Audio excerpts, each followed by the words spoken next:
It's also time for us to have a discussion here with Husker fan and Michigan fan. That's right, both of you. Come here, sit down. It's time for a serious talk because all we've heard from both of you guys is that we've won championships, we're national champions, we're national products, we're national teams.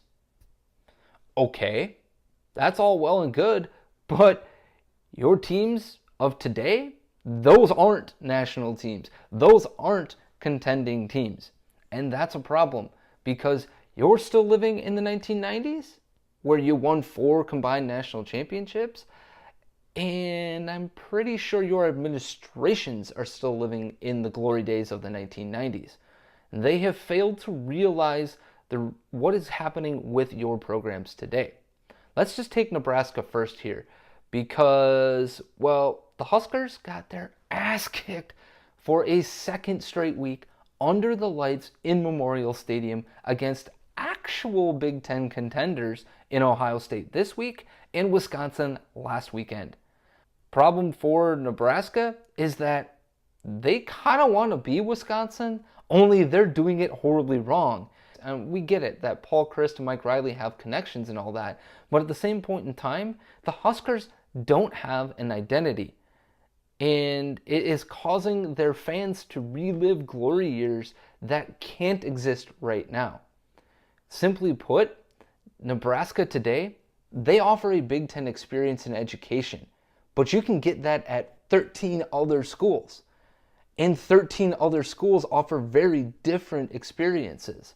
And some of those schools also have, winning traditions, identities that are their own, and things that make people want to go there. And right now, Nebraska doesn't have any of that.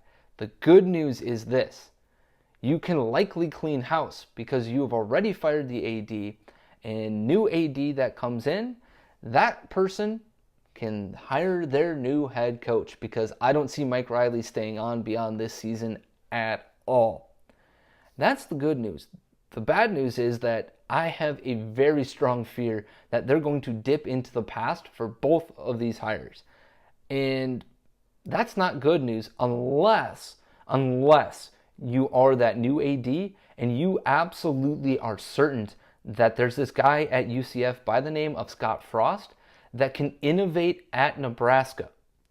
And he has shown that he can be a good to great coach so far. The undertold story of UCF is that he's actually got a really good defense there, and the offense is coming along. It would be exciting to see that happen. My only hesitation is that it's living in the past to get to the future. I think Nebraska needs a clean cut with the past and a clean start. Let's see if that can happen with a new AD and a new head coach. As for Michigan, you, the fans, whether or not you realize it, you're spending $9 million a year for Jim Harbaugh to lead great defensive football and some of the most boring offensive football since, well, Brady Hoke. Harbaugh is supposed to be an offensive guru, but we haven't seen that since he came to Michigan. It's a massive problem, pointed out by the fact that today it took one stellar run game to produce 27 points against a really suspect Indiana defense. And the other problem, in order to play explosive football in a pro-style offense, you actually have to have a quarterback. Michigan hasn't had that since Jim Harbaugh came on board, and that certainly wasn't the case this weekend as John O'Korn went a whopping 10 of 20 for 58 freaking yards.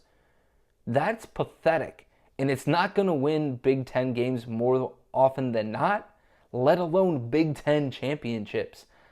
And you spent $9 million a year for Jim Harbaugh to bring you back to the promised land. That's why you dipped into your past to bring the future success. But what success are you having? And it begs the question of this. Again, much like Nebraska, I know you tried it with Rich Rodriguez and it didn't work. But did you really buy in? Did anybody really buy into that change?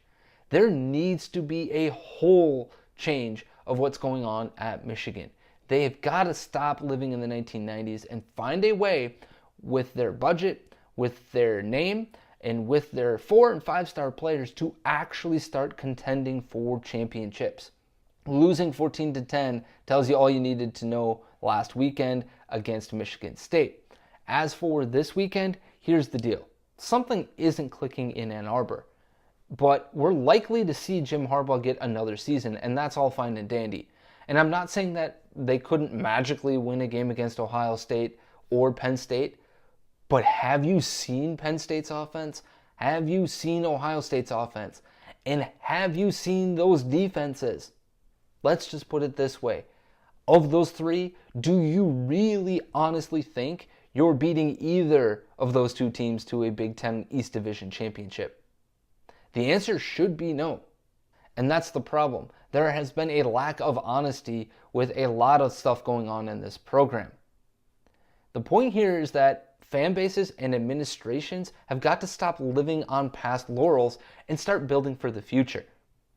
Now, maybe Michigan puts it all together under Jim Harbaugh in year 4 and proves us all wrong, myself included, and I'm willing to eat crow on that because it's definitely a possibility. But when you consider how both of these programs are performing given their investments, something isn't clicking in either side of these things, and it's time to hit the ripcord or find a way internally to do the same. We'll see what happens, but I'm not counting on either of these two fan bases from stopping living on past laurels.